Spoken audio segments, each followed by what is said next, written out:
fuq żwieġ u divorzju m'aħniex nitkellmu fuq xi kejk. Li llum provajt riċetta u ġik tajjeb u ħadtu. Għada għamilt riċetta oħra ma ġiekx tajjeb u neħejta. Ħina mhux qed nitkellmu fuq xi kejk, qed nitkellmu minn persuni, qed nitkellmu miż-żwieġ naturali kif insibuh il-qax f'qalb il-bniedem bejn raġel u mara waħda fil-mħabba li tibqa' dejjem. Qed nitkellmu minn dak li huwa l-bażi tas-soċjetà. Qed nitkellmu minn dak li huwa l-bażi għalina l-isar ta' Knisja. Maħniex qegħdin nitkellmu fuq xi ħaġa kwalsiasi, qed nitkellmu fuq xi ħaġa ħafna qaddisa meta nsemmu żwieġ u l-familja. Ma nistgħux naqbdu ġen kulħadd jgħid tiegħu, kulħadd bl-opinjoni tiegħu mingħajr ma jkollna studju riflessjonijiet verament seri, mingħajr ma niftħu għajnejna fuq dak li qed jiġri f'pajjiżi oħrajn u li ninterpretaw l-affarijiet mod tajjeb. Mhux naqbdu nikkwotaw anke xi kuntant ċerti statistiċi mingħajr ma ninterpretaw b'mod tajjeb jew naħbu dak li hemm fihom jew indawru dak li hemm fihom. Imma li dak li ngħidu ikun verament b'onestà u kun verament fis-sewwa. Irridu nagħtu kont eżistijaj. U rridu nagħtu kont mhux biss lil Alla tafux. Irridu nagħtu kont tal-ġenerazzjonijiet li ġejjin madwarna, li ġejjin warajna f'Malta. Aħna konxi li qegħdin insawru l-futur ta' pajjiżna, konxi li aħna qegħdin insawru minn issa l-futur ta' persuni li għadhom laqqas biss twildu.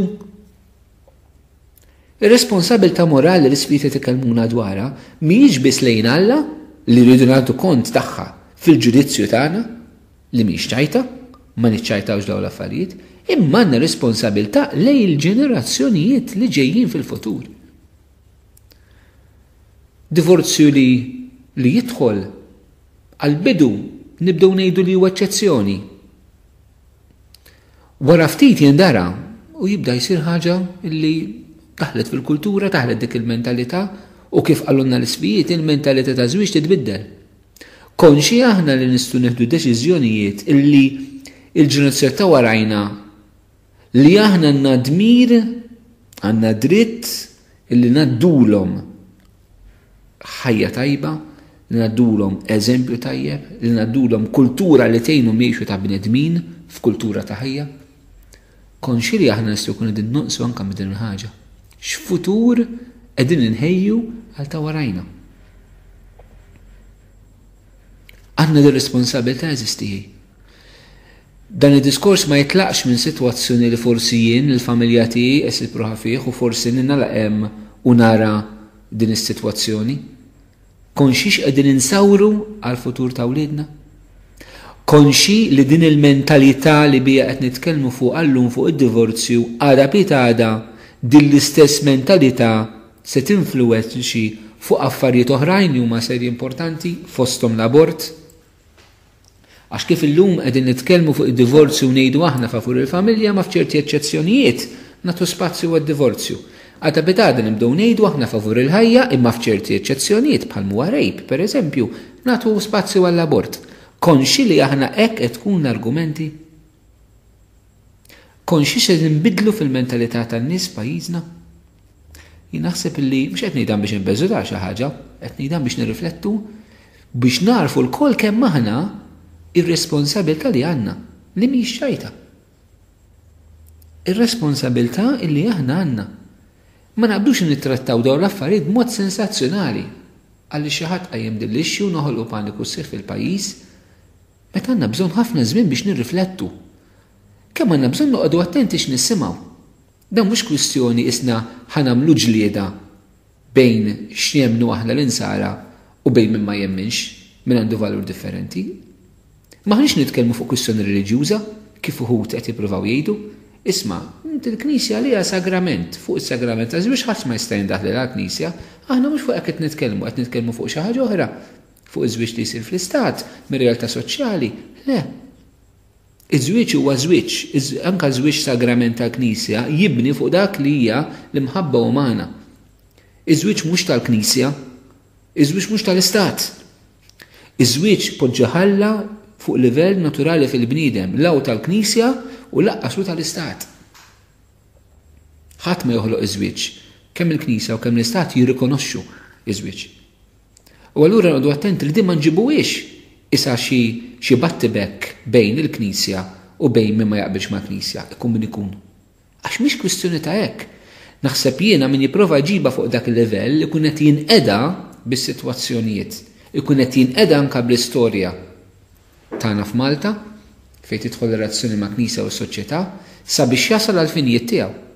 Imma naħseb tkun oskurità kbira li ma twassalx biex nirriflettu fil-verità fuq is-sitwazzjoni li bżonn nitkellmu fuqha fejn tidħol iżbiċċju divorzju.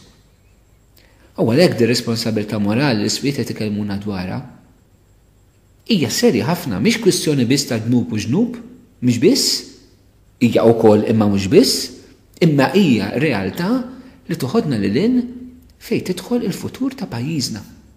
Li nerġa' nenfasizza mhuwiex biss kwistjoni ta' divorzju, mhux biss kwistjoni ta' min qed jgħix illum, imma ta' affarijiet oħrajn li kif nibdew indaħlu dal-mentalitajiet jibdew jitlu oħrajn. Naħseb għandna noqogħdu ħafna attenti ma nix nimxu bil-passjoni imma nimxu b'serjetà kbira. Għaliex hemm wisq affarijiet kif ngħidu bl-Ingliż that they are at stake fejn tidħol il-ħaġa. Id-divorzju jista' jkun id-dnub oriġinali jekk nista' npoġġihek tagħna. Jiġifieri dik il-ħaġa li minnha mbagħad jibdew ħafna konsegwenzi oħrajn. Irridu nkunu ħafna qlin u nirriflettu ħafna b'mod tajjeb. Eżistijej. Mhux niġġieldu, mhux ngħidu, mhux nippruvaw isna għandna prodott, isna qegħdin nippruvaw nbijgħuh. Min għandu l-prodott tad-divorzju, min għandu l-prodott kontra d-divorzju, isna qegħdin letteralment il-ħaġa waqqawha fuq marketing. Qed nitkellmu minn issues ħafna seri li noqogħdu bil-qiegħda nirriflettu u anke nitolbu fuqhom. L-isfijiet di responsabilità morali jeżisti jkomplu jgħidulna li kull nisrani mela kulħadd u min hu u x'inhu r-rol tiegħek fis-soċjetà. Mhux biss għandek tpoġġi lek nifsek quddiem Ġesu u responsabilità li tifforma l-kuxjenza tiegħek fuq Kristu, imma anke li inti tittieħu semm il-missjoni ta' Kristu, il-missjoni li twettaq u tipproteġi t-tagħlim tiegħek. Li tgħid li inti nisrani mhix sempliċement li inti tmur quddiem nar ta' ħadd. Imma li tgħid li inti nisrani ġifieri inti tidħol anke fil-kmant Ġesu meta bagħatna inxandru l-aħbar it-tajba, il-Vanġelu u l-ħolqien kollu. Issa u x'inhu l-rol tiegħek fis-soċjetà? Jekk int nisrani u nisrani vera konvint, ma tistax taqta' il-ħidma tiegħek fis-soċjetà lilin mill-missjoni tiegħek bħala nisrani. Għalina l-insara m'għandniex din il-firda eżisti bejn il-fidi u l-ħajja soċjali, u dan mhux qed ngħidha biss għall-politiċi, mhux qed ngħidha biss għal dawn is-sitwazzjonijiet, qed ngħidha f'kollox. Anka fuq livell personali kull wieħed waħda minna ma nistgħux il-fidi tagħna aħna norbtuha mal-Knisja ġifieri l-ġebel nhar ta' ħadd jew meta mmorru l-quddies, imma mbagħad il-fidi tagħna ma nibqgħux nesprimuha ma nqdux il-missjoni tagħna fuq il-post tax-xogħol, fir-rikreazzjoni mal-ħbieb, fil-familja, fil-valuri oħrajn li aħna rridu nħaddnu fis-soċjetà. Noqogħdu ħafna attenti, aħna rridu neħtlu f'din il-missjoni ta' Ġesu bħala nsara. Kulħadd fir-rol tiegħu m'għandniex l-istess roles, imma rridu nitlu f'din il-missjoni. U hawnhekk nixtieq nagħmel ftit aċċenn għal koppji miż-żewġin. Nixtieq impoġġi proposta u sfida għal koppji miż-żewġin. Ħafna drabi tridu tisimgħu il-kelma ta' saċerdot fejn jidħol dan il-kwistjoni ta' żwieġ, divorzju u familja u tagħmlu sew. Kif jgħidilna ktif l-Antik Testament, il-poplu minn fuq mis-saċerdot ifittex l-erf li hija importanti. Però nix ngħidilkom eżis miż-żewġin, intom mamdin, intom irċevejtu l-Ispirtu Santu, intom irċevejtu id-dilka ta' griżma tal-isqof, intom ġejtu mimlija b'din il-qawwa tal-Ispirtu.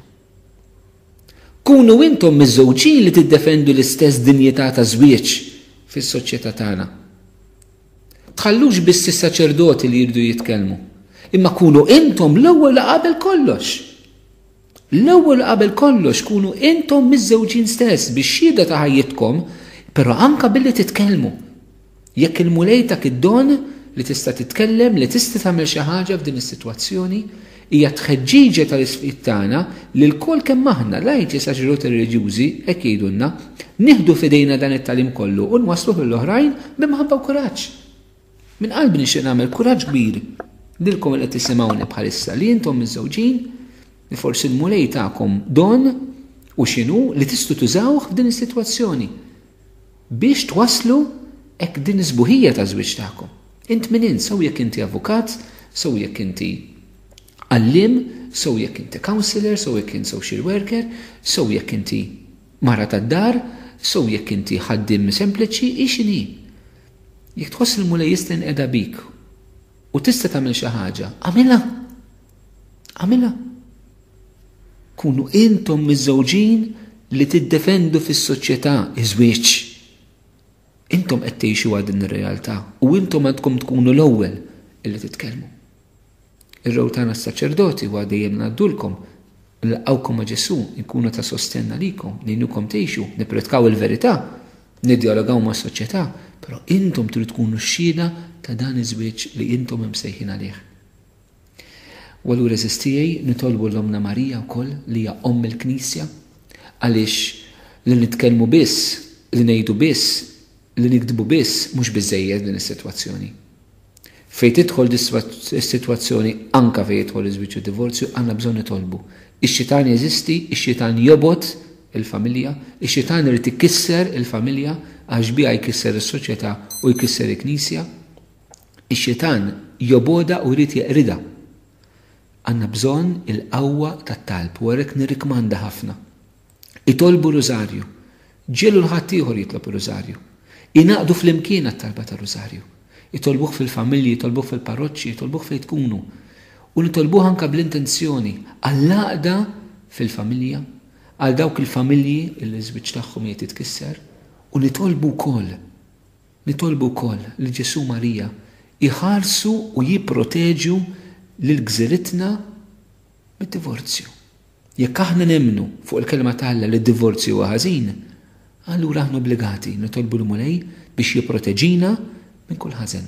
Mhux hekk nitolbu fil-missierna eħlisna minn dak li ħażin, ejjew naħduha bis-serjetà eżistijaj.